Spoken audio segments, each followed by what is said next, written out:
At the end of the year 2000, the John B. Connolly Uni Prison in Texas was considered an ordinary medium security correctional facility. It had no legendary escapes, no major riots, and no reputation as one of the most dangerous prisons in the country. For the staff, it was simply a place of work, and for the inmates, another long stretch of time to survive. Each day looked almost exactly like the one before: inspections, head counts, work assignments, and closing doors. None of the employees suspected that within these walls one of the boldest prison escapes in U.S. history was slowly taking shape. An escape that did not begin with shouting, violence, or chaos. It began with patience and with observation. 7 men inside the prison carefully studied the system that held them captive. They watched, listened, and waited. These 7 men were not romantic heroes, nor did they see themselves as fighters against the system. Each of them was serving a long sentence for serious crimes, including armed robbery and acts of violence. For most of them, the future was simple and terrifying.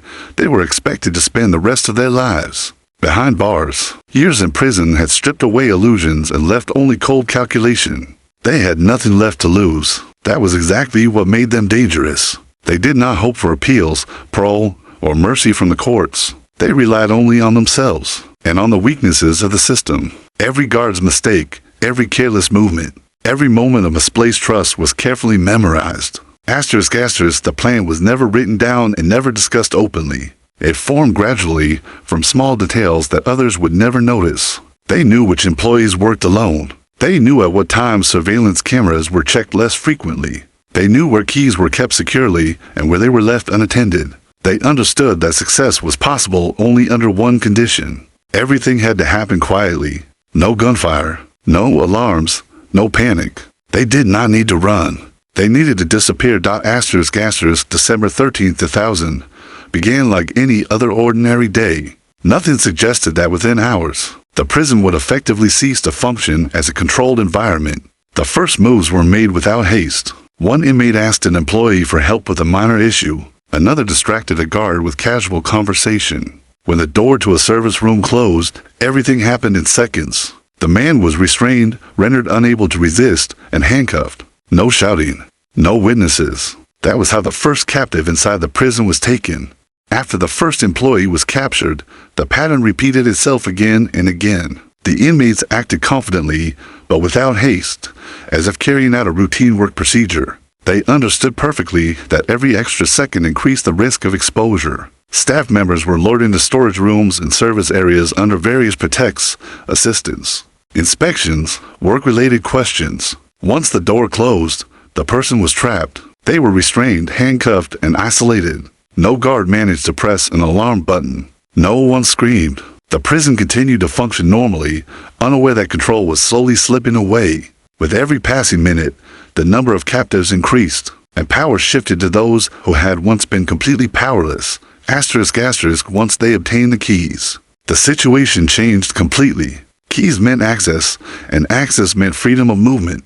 The 7 men were no longer confined to their housing unit.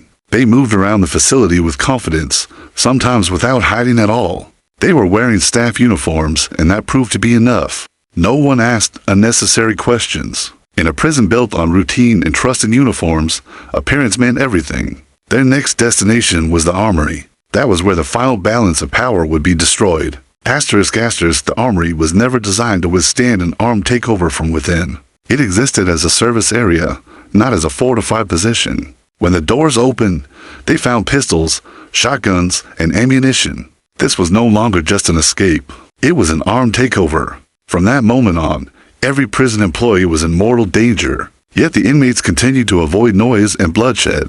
Their goal was to leave, not to start a massacre. The fewer traces left behind, the greater their chance of disappearing. What happened next would later be described as the most terrifying moment of the entire story. The 7 armed inmates headed toward the main exit. Without hiding, without rushing, they moved as if they had every right to be there. When they reached the checkpoint, no one suspected anything was wrong. The guards saw people in staff uniforms. The barrier lifted. The gates opened. The prison released them on its own. The alarm was raised only after everything was already over. A head count revealed that 7 inmates were missing. At the same time, restrained staff members began to be discovered. Understanding came far too late. The system had failed at every level simultaneously. News of the escape quickly reached state authorities, then federal agencies. Soon, the information spread beyond Texas. The country learned that 7 armed fugitives had accomplished the impossible. Days passed, and the fugitives remained at large. They moved between states, trying not to draw attention. Money and weapons were essential for survival. That necessity pushed them toward their next move. A move that would forever change the course of this story.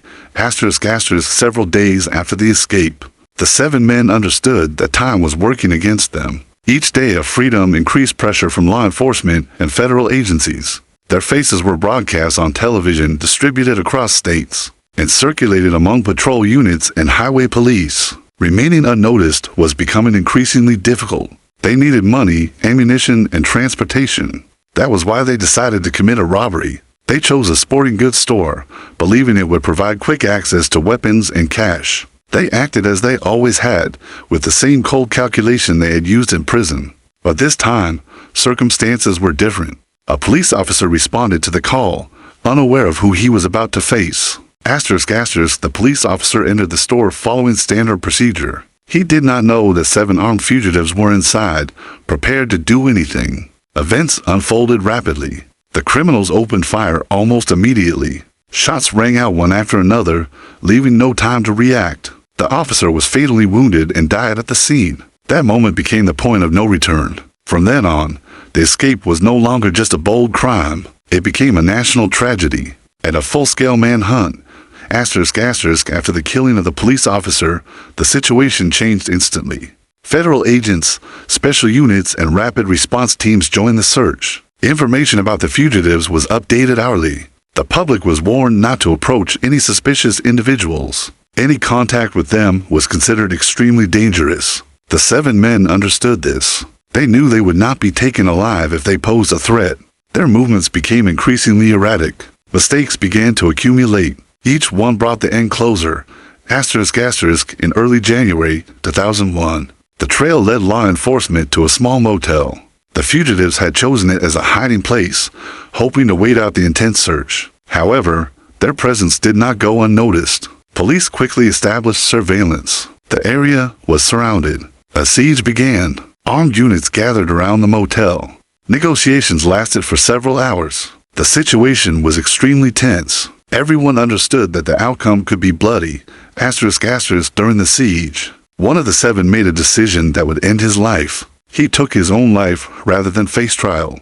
For the others, it was further proof that there was no way back. Eventually, the fugitives surrendered. Without a shootout, without additional victims, they were escorted out of the building under heavy guard.